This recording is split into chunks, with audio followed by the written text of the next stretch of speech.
रामचंद्र की जय।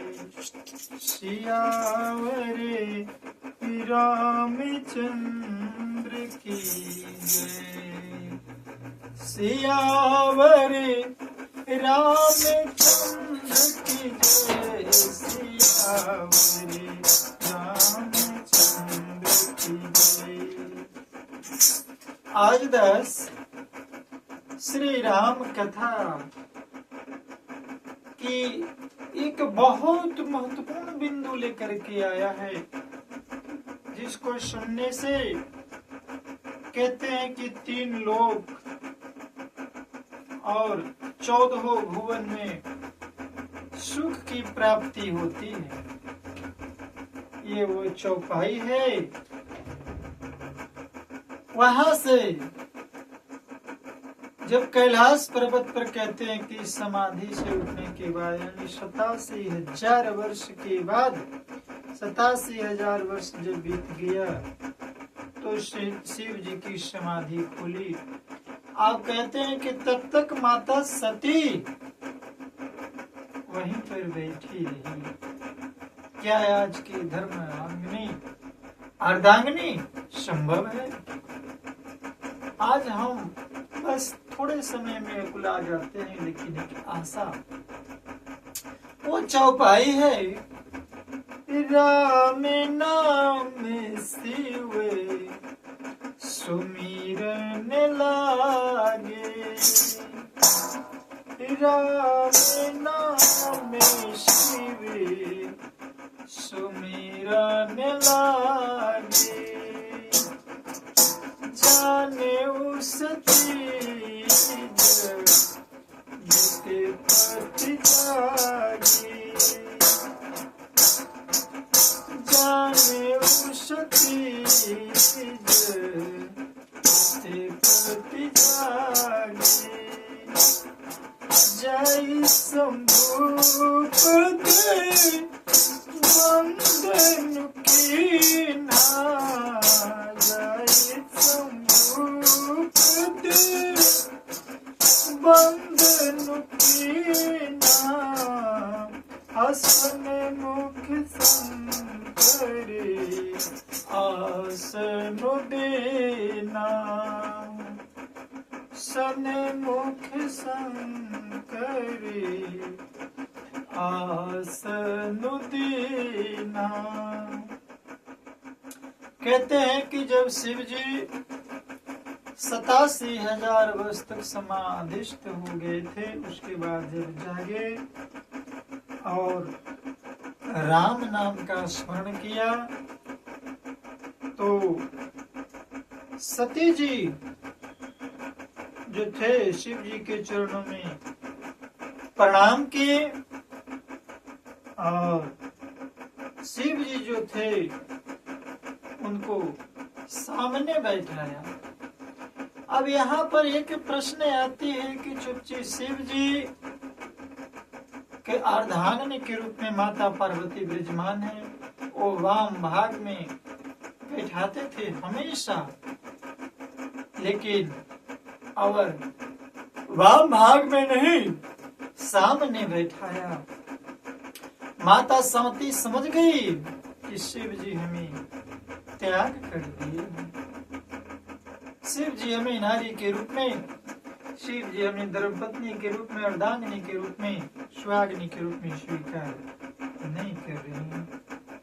अब माता पार्वती जी फिर भी एक उम्मीद है, एक प्रार्थना है, एक विनती है के आधार पर शिव जी से बस यही कहते हैं, जैसे आज हम सब व्यक्ति श्री राम से यही शिक्षा लेते हैं, सत्संगों से यही शिक्षा लेते हैं कि हे प्रभु, आशा में रहनी चाहिए।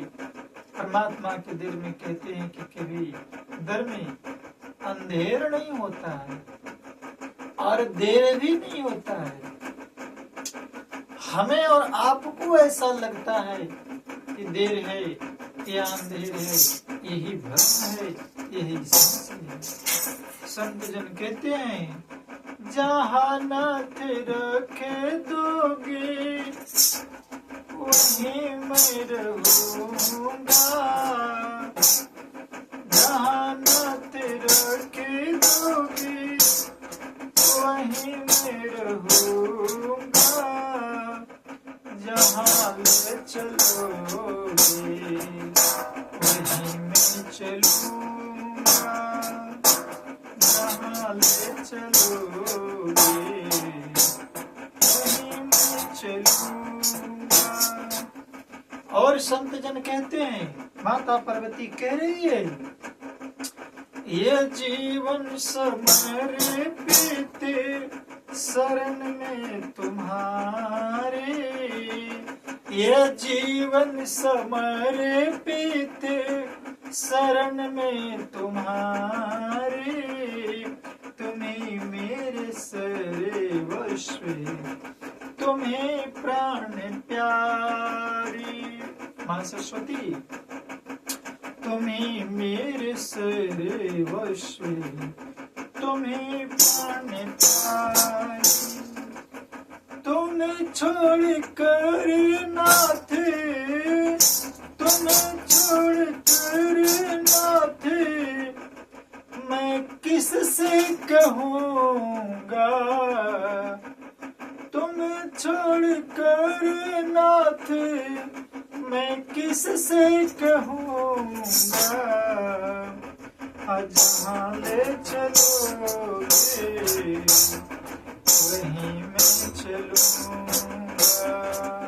माँ भवानी कह रही है, माँ पार्वती कह रही है, माँ सती कह रही है कि नाथ गलती तो हुई है, स्वीकार है, लेकिन प्रभु मुझे छोड़ना नहीं। कहते हैं कि यदि मेरी हाथ वहां तक नहीं पहुंच पाए तो परमात्मा आपके हाथ तो दास तक पहुंच पाएगा, आप हाथ को थामे रखना। इसलिए कहते हैं कि हमेशा कुछ न कुछ देने का स्वभाव बनाइए, वो निज स्वभाव बन जाएगा। एक बार एक धनासेठ धना ढाए एक गड्ढे में गिर गया। अब वो चिल्ला रहा है, निकालो निकालो। आने वाले जाने वाले राहगीर जो भी है उस आवाज को सुन रहे हैं, तो लोग वहां पर जा रहे हैं, कहते भैया आओ, परोपकार करने वाले लोग जा रहे हैं, कह रहे हाथ दो। अब वो जो गिरा हुआ है धनासेठ कह रहा है, मैं अपना हाथ क्यों दूं, मैं जीवन में किसी को कुछ नहीं दिया और तुमको मैं अपना हाथ दूं। अब फिर भी चिल्ला रहा है, निकालो। लोग क्या करे कि भाई हाथ दोगे नहीं तो कैसे निकालेगा। बेचारे हार पर करके चले जाते हैं। फिर दूसरा राहगीर आते हैं, फिर वही बात, भैया हाथ दो हाथ दो, लेकिन वो हाथ देता नहीं है, क्योंकि जीवन में कभी देना सीखा ही नहीं है। उनके मन मस्तिष्क पटल पर देने नाम की चीज है ही नहीं। बेचारा एक परोपकारी पुरुष जो हर व्यक्ति की मनोदशा को पहचानता था, वो ब्रह्म ज्ञानी था, वो ब्रह्म के बारे में जानता था, वो भी गया, भैया हाथ दो। कहा कि मैंने जीवन में किसी को कुछ नहीं दिया, तुमको मैं अपना हाथ कहां से दूं। समझ गया वो ब्रह्म ज्ञानी कि ये देने वाला नहीं है, ये लगता है शरीर से देखने में सिर्फ लेने वाला, क्योंकि खा पी के मोटे ताजी हो गया। तो वो कहा कि भाई दोगे नहीं तो हाथ लो, और जो ही लो कहा वो झट सा हाथ बढ़ गया, लाओ लाओ लाओ, क्योंकि मैंने लेना सीखा है, देना नहीं सीखा है। कहते हैं प्रभु कभी कभी अपने बच्चों को, अपने परिवार को देने के लिए भी सिखाएं। माता सती जीवन पर्यंत शिव जी की सेवा की, उनका अर्धांगिनी बन के रही, बस एक वचन नहीं दिया, क्योंकि राम पर संदेह कर लिया, शंका कर लिया, उनके वचनों को नहीं माना। वो माता सीता का रूप धर लिया, शिव जी के मन में क्रोध हो गया, गुस्सा आ गया, उन्हें त्याग कर दिया। तो कहते हैं कि हम देने का स्वभाव बनाए, और जैसे सेठ लेने की बात किया, वो हाथ ले लिया, उसे निकाल दिया। तो कभी कभी ऐसा होता है कि देने लेने के चक्कर में डिसिप्लिन हम खो देते हैं। तो इसीलिए संत जन कहते हैं कि ना कोई उलाहे ना कोई अर्जी, ना कोई उलाहे ना। माता पार्वती कह रही है ना कोई उलाहे ना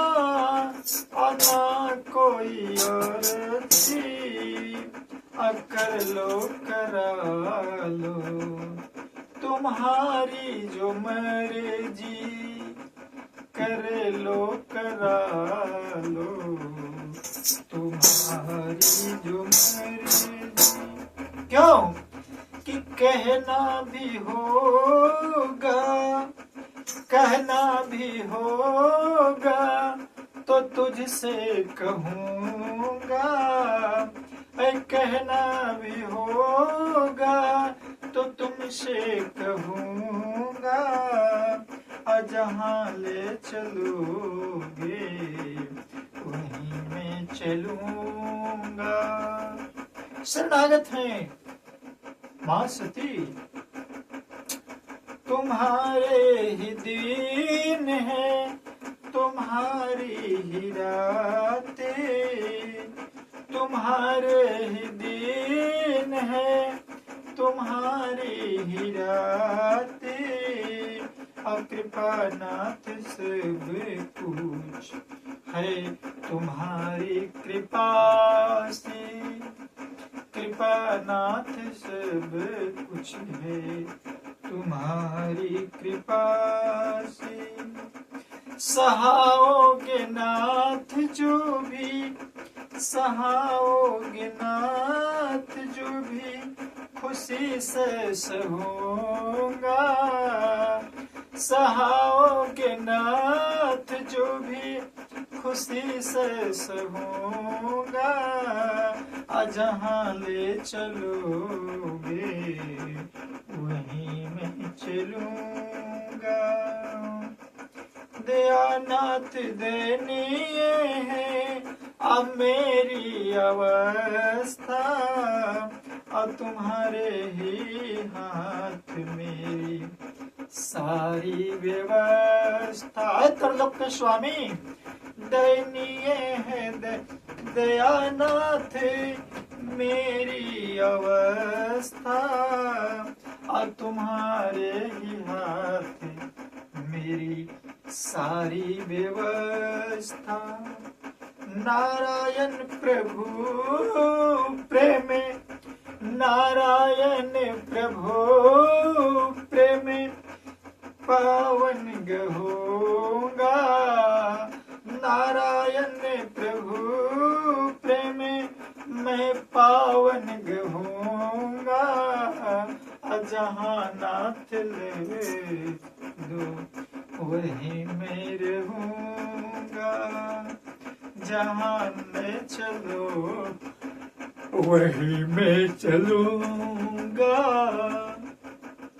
तो शिव जी कहते हैं कि 87,000 वर्ष के बाद जब जगे हैं तो माता सती उनके चरणों में साष्टांग दंडवत प्रणाम किया है, और वो शिव जी से क्षमा भी मांगी है। शिव जी उन्हें सामने बैठाते हैं, शिव जी भगवान हरि की रहस्यमयी कथा कहने लगे, और कहते हैं कि उसी समय दक्ष प्रजापति की उत्पत्ति हुई। देखिए परमात्मा की लीला, ब्रह्मा जी ने सब प्रकार से योग्य देख समझकर दक्ष को प्रजापतियों का नायक बनाया।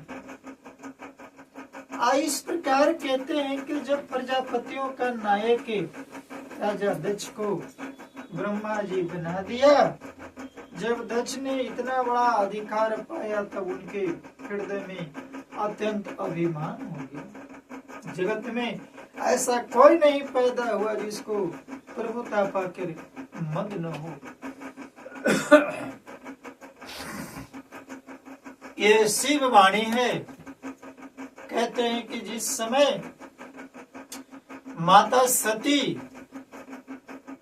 को भगवान शिव जी श्री राम की कथा सुना रहे थे, सामने बैठा करके। उसी समय दक्ष प्रजापति प्रकट हुए और ब्रह्मा जी ने सब प्रकार से योग्य समझकर दक्ष की प्रजापतियों को नायक बनाया। अब देखिए, नीति कहती है कि संसार में कोई ऐसा प्राणी न हो जिसके क्या कहते हैं प्रभुता पाकर मद न हुआ, अभिमान न हुआ हो, घमंड न हुआ। दक्ष लिए मिनी बोली सब, कथा आगे बढ़ती है। दक्ष लिए मुनि बोले सब, अब कहते करन लगे बढ़ जागे। नेवत सादर सकल सूर्य, जे पावत मखे भाग। स्वामी जी लिखते हैं शिव जी के मुखारविंद से कहवा कर कि दक्ष प्रजापति जब हो गया तो उन्हें मद हो गया। दक्ष ने सब मुनियों को बुला लिया और बड़ा यज्ञ करने लगा। अब अभिमान हो गया, स्वाभिमान हो गया, घमंड हो गया।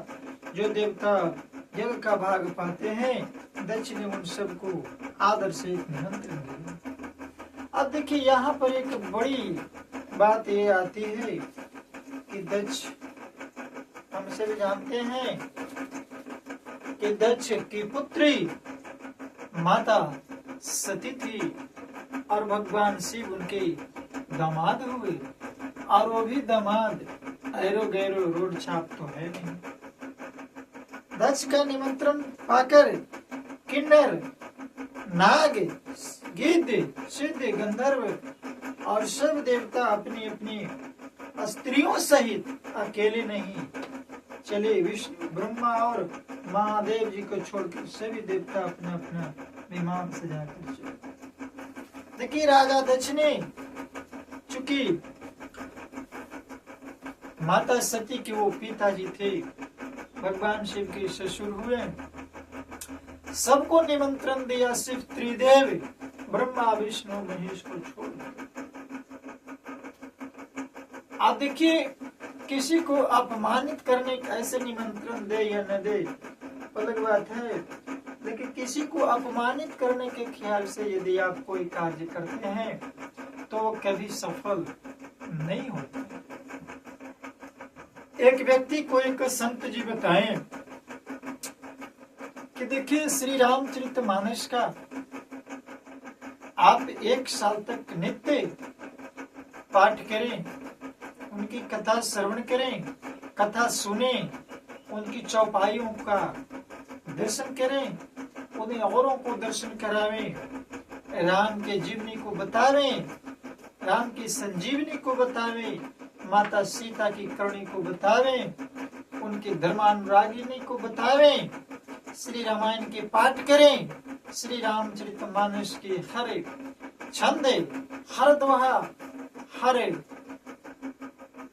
ये चौपाई, ये जितने भी प्रकार के सोरठे, ये चारों प्रकार के दिए हैं, भरत के चरित्र को सुनावे तो आपके सारे कार्य पूर्ण हो जाए। तो श्री राम कथा, एक व्यक्ति अपने पड़ोसी से परेशान था। वो सोचा कि संत जन बताए हैं, अपनी कथाओं में सुना था चैनल के माध्यम से, वो शुरू कर दिया 1 वर्ष तक, लेकिन उन्हें सफलता नहीं मिली। तो फिर वो संत के पास गया, कहा बाबा आपके कथनानुसार हम 1 वर्ष तक अपने जो श्री रामचरितमानस उनकी कथाओं को कहा, सुना, पढ़ा, पढ़ाया, लेकिन हमारे कार्य सिद्ध नहीं। वो संत पूछते आपका कार्य क्या था? तो बोला कि हम पड़ोसी से बड़े परेशान थे, हम सोचे कि उनका विनाश हो जाए, लेकिन नहीं हुआ प्रभु, अब क्या करें। संत मुस्कुराते हैं, कहते हैं कि देखिए, जो नकारात्मक कार्य है, जो किसी के प्रति ईर्ष्या, द्वेष, निंदा, नफरत के भाव से, बैर के भाव से, विरोध के भाव से, कुंठा के भाव से उसके विनाशकारी के भाव से निगेटिव भाव में, नकारात्मक भाव में यदि कोई कार्य करता है तो वैसे किसी को गोली मारनी है और राम कथा साल भर सुनेंगे, सफलता नहीं मिलेगी। आप परोपकार की भावना से जाएं, धर्म की भावना से जाएं, सेवा की भावना से आएं, उपकार की भावना से आएं, किसी का भलाई की भावना से आए, किसी को जीवन उद्धार की भावना से आए, मित्रता की भावना से आए, भ्रातृत्व की भावना से आए, आपके कार्य होंगे। ये राम कथा सिखाती है। दक्ष प्रजापति जग किया, वो सफल नहीं होगा क्योंकि उसमें घृणित भाव है। हमें कथा यहाँ पर ये सिखाती है, हमें कभी भी कोई भी शुद्ध कर्म घृणित भाव से नहीं करनी चाहिए, वो सफल हो जाए। सती जी ने देखा अनेकों प्रकार के सुंदर विमान आकाश में चले जा रहे हैं। अब देखिए यहाँ पर एक बात और आती है कि शिव जी राम जी की कथा सुना रहे हैं और शिव जी जहाज देख रहे हैं। तन से तो सामने बैठे, एक तो अपने ये पत्नीत्व का भाव को खोया है सती जी ने और अपने अर्धांगिनी के भाव को खोया है, शिव जी के भावन को खोया है। सामने भी बैठी है तो जहाज देख रही है। देव सुंदरियां मधुर गान कर रही है जिन्हें सुनकर मुनियों का ध्यान टूट जाता है, लेकिन शिव जी का ध्यान है ये कभी नहीं टूटेगा। उधर देखिए शिव जी ने सती जी को त्याग कर दिया है क्योंकि वो माता सीता का रूप धारण किया था। वन वन में राम भटक रहे थे, चूंकि वो ब्रह्म ज्योति है। सती जी ने विमान में देवताओं के जाने का कारण पूछा, तब शिव जी सब बातें बतलाई।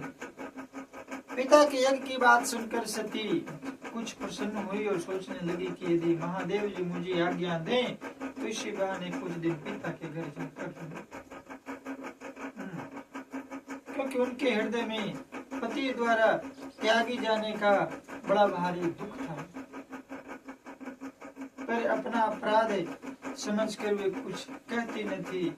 आखिर सती जी भय संकोच और प्रेम से सनी हुई मनोहर वाणी से बोली कि प्रभु मेरे पिता के घर बहुत बड़ा उत्सव है, यदि आपकी आज्ञा हो तो कृपा के धाम मैं आदर सहित उसे देखने जाऊं। सती देखिए कथा कहती है यहाँ पर दो तीन बातें कि हमारे सनातन धर्म में पति को देव तुल्य कहा गया है। पति जैसा भी हो पति है और वो पूज्य है। हमें कोई भी बात पति से कहनी चाहिए तो आदर के साथ कहनी चाहिए, सत्कार के साथ कहनी चाहिए, ये भाव के साथ कहनी चाहिए। माता सती ने वैसा ही किया। एक तो उन्हें त्याग जाने का बहुत बड़ा दुख था क्योंकि शिव जी त्याग दिए हैं। एक गलती तो वो कर ही चुकी है, वो संकोची है, वो सहमी हुई है। तो पति की आज्ञा मांगा, लेकिन शिव जी ने कहा कि तुमने बात तो अच्छी कही, ये मेरे मन को भी पसंद आई, मुझे भी मन करता है कि ससुराल जाएं। ससुर साहब जग कर रहे हैं, उन्हें देखता और उन्होंने न्योता नहीं दिया। यह अनुचित है। दक्ष ने अपनी सब लड़कियों को बुलाया है किंतु हमारे वैर के कारण उन्होंने तुमको भी बुलाया। शिव जी बातें बताई सती को कि सभी बेटियों को उन्होंने न्योता दिया, लेकिन हमसे चूंकि उसका वैर था, बेटी से तो वैर था नहीं, बेटी को भी बुला दिया। एक बार ब्रह्मा जी की सभा में हमसे अप्रसन्न हो गए थे, उसी से हो गए, अभी हमेशा हम हमारा अपमान करते हैं। हे भवानी, जो तुम बिना बुलाए जाओगी तो न शील स्नेही रहेगा न मान मर्यादा ही रहेगी। यानी कहने का तात्पर्य शिव जी कहना चाहते हैं कि अच्छा नहीं होगा। हालांकि शिव जी ने माँ भवानी को, माता सती को यहाँ पर एक ज्ञान की बातें भी बताई। दास पहले भी कहा है कि श्री रामचरितमानस के 4 सोपानों में, 4 घाटों में ज्ञान की घाट कैलाश पर्वत पर है जो बाबा शंकर जी। ज्ञान की बातें जितनी भी बतलाई गई है श्री रामचरितमानस में, वो सब शिव जी के मुख से कहा गया। यद्यपि मित्र प्रभु पितु गुरु गेहा, अजाई बिनु बोले न संदेहा। तद्यपि विरोधी मान जह कोई, अतः गए कल्याण न होई। यद्यपि मित्र प्रभु पितु गुरु गेहा, अजाई बिनु बोलहु न संदेहा। तद्यपि विरोध माने जहाँ कोई, अतः गए कल्याण न होई। हे सद्गुरु, ऐसी पति सबको दे माता सती को भगवान शिव बता रहे हैं कि इसमें संदेह नहीं है कि मित्र के घर, स्वामी के घर, पिता के घर और गुरु के घर, ये चार।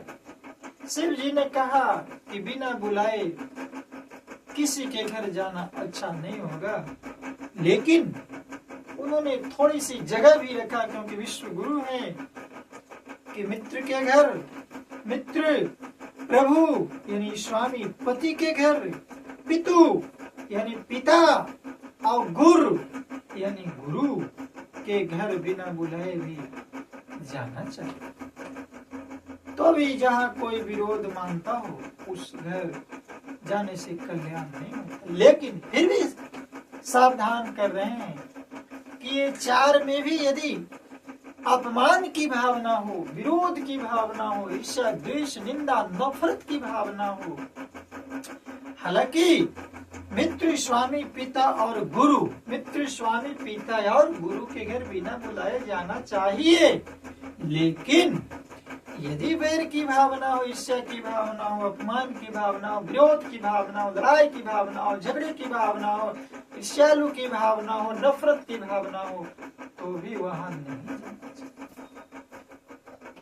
तो इस प्रकार शिव जी समझा रहे हैं, बहुत प्रकार से समझाया, पर होनहारवश सती के हृदय में बोध नहीं हुई। फिर शिव जी ने कहा कि यदि बिना बुलाए जाओगी तो हमारी समझ में अच्छी बात न हो।